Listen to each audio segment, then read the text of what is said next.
கோவை, திருப்பூர், ஈரோடு மாவட்ட மக்களின் கனவு திட்டமான அத்திக்கடவு அவிநாசி திட்டத்தை நாளை முதலமைச்சர் மு.க.ஸ்டாலின் தொடங்கி வைக்கிறார்.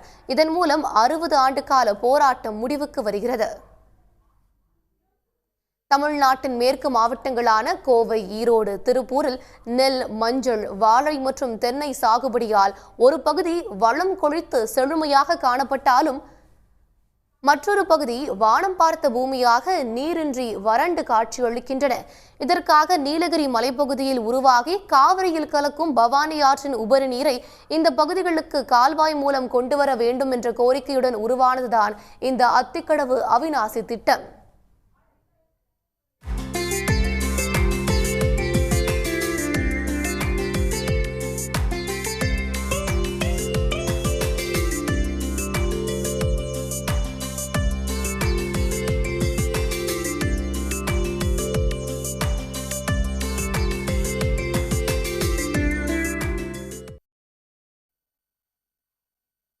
இந்த திட்டம் தொடர்பாக தொடர்ந்து பல்வேறு ஆய்வுகள் நடத்தப்பட்டன. அத்திக்கடவு பகுதியிலிருந்து கால்வாய் வெட்டி தண்ணீர் கொண்டு வருவதற்கு பதிலாக பவானி நதிநீர் காவிரியில் கலக்கும் இடத்திலிருந்து உபரி நீரை பம்பிங் செய்து குழாய்கள் மூலம் குளம், குட்டைகளுக்கு கொண்டு செல்லும் நீரேற்று திட்டமாக உருவானது. 2019ஆம் ஆண்டு 1916 கோடியே 41 லட்சம் ரூபாய் செலவில் இந்த திட்டம் செயல் வடிவம் பெற்றது. அதன்படி காலிங்கராயன் பாளையம், நல்லகவுண்டன் பாளையம், திருவாச்சி, போலநாயக்கன் பாளையம், எம்மாம்பூண்டி, அன்னூர் ஆகிய 6 இடங்களில் நீரேற்று நிலையங்கள் அமைக்கப்பட்டுள்ளது. அதிலிருந்து 1045 குளம், குட்டைகளுக்கு குழாய்கள் மூலம் தண்ணீர் எடுத்துச் செல்லப்படுகிறது. பவானி ஆற்றின் கடைப்பகுதியில் உபரி நீரை ஆண்டுக்கு 70 நாட்களில் தினசரி 250 கன அடி வீதம் 1.5 TMC தண்ணீரை எடுத்து பெருந்துறை, சென்னிமலை, நம்பியூர், ஊத்துக்குளி, அவிநாசி, திருப்பூர், அன்னூர், பெரியநாயக்கன் பாளையம், காரமடை உள்ளிட்ட ஒன்றியங்களுக்கு உட்பட்ட 1045 குளம், குட்டைகளில் நீரேற்றம் செய்யும் வகையிலும் சோதனைகளும் நடத்தப்பட்டு வருகிறது. பல சிரமங்களுக்கு பிறகு அனைத்து பணிகளும் முடிவடைந்த நிலையில் முதலமைச்சர் மு.க.ஸ்டாலின் இந்த திட்டத்தை நாளை தொடங்கி வைக்கிறார். இதனால் அவிநாசி அத்திக்கடவு திட்ட போராட்ட குழுவினரும் பொதுமக்களும் மகிழ்ச்சி அடைந்துள்ளனர்.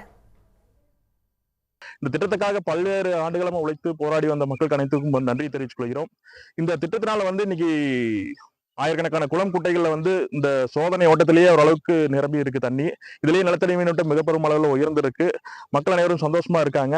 ஒவ்வொரு ஊராட்சிகளுக்குமே பாத்தீங்கன்னா பல லட்சம் ரூபாய் மதிப்புள்ள மின்சார கட்டணம் குறைய போகுதுங்க. ஏன்னா எல்லாமே இன்னைக்கெல்லாம் தண்ணி பாத்தீங்கன்னா ஒரு 60 அடி 100 அடிக்குள்ளேயே எல்லா பக்கம் தண்ணி அதிகமா வந்துருச்சுங்க. இப்போ இந்த டெஸ்டிங் போனதுக்கேங்க அதுவே இந்த திட்டம் நிறைவேறுச்சுன்னா ஒரு வருடம் மட்டும் ஒரு வருடம் இந்த திட்டம் பயன்பெறுங்கிற மாதிரி ஒரு புள்ளிகள் சொல்லியிருக்கிறாங்க. அப்போ அவ்வாறு வர்ற பட்சத்துல கண்டிப்பா இது இந்த 3 மாவட்ட சூழலைவே மாத்துங்க. அத்திக்கடவு அவிநாசி திட்டம் மூலம் சுமார் 24,468 ஏக்கர் விளைநிலங்கள் பாசன வசதி பெறும். அது மட்டுமின்றி 35 லட்சம் மக்களின் குடிநீர் தேவையும் பூர்த்தியாகும் என்று கூறுகின்றனர் விவசாயிகள். 25,000 ஏக்கர் பாசனத்துக்கு உண்டான தண்ணி கிடைக்கக்கூடிய சூழ்நிலை இதனால உருவாயிருக்குது. அது மட்டும் இல்லாம கால்நடைகளுக்கு தண்ணி இல்லாத ஒரு சூழ்நிலை உருவாகி இந்த பகுதியை பாலைவனமாக்கக்கூடிய சூழ்நிலை இன்னைக்கு தடுக்கப்பட்டிருக்குது. உண்மையா இந்த மாதிரியான ஒரு திட்டம் இது வரைக்கும் எங்கேயுமே நடக்கல.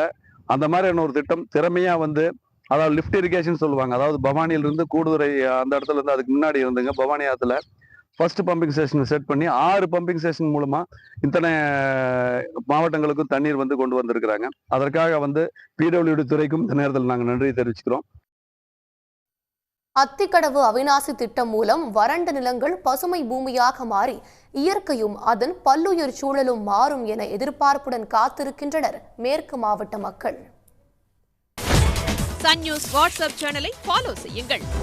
QR கோடை ஸ்கேன் செய்து சன் நியூஸோடு இணைந்திருங்கள்.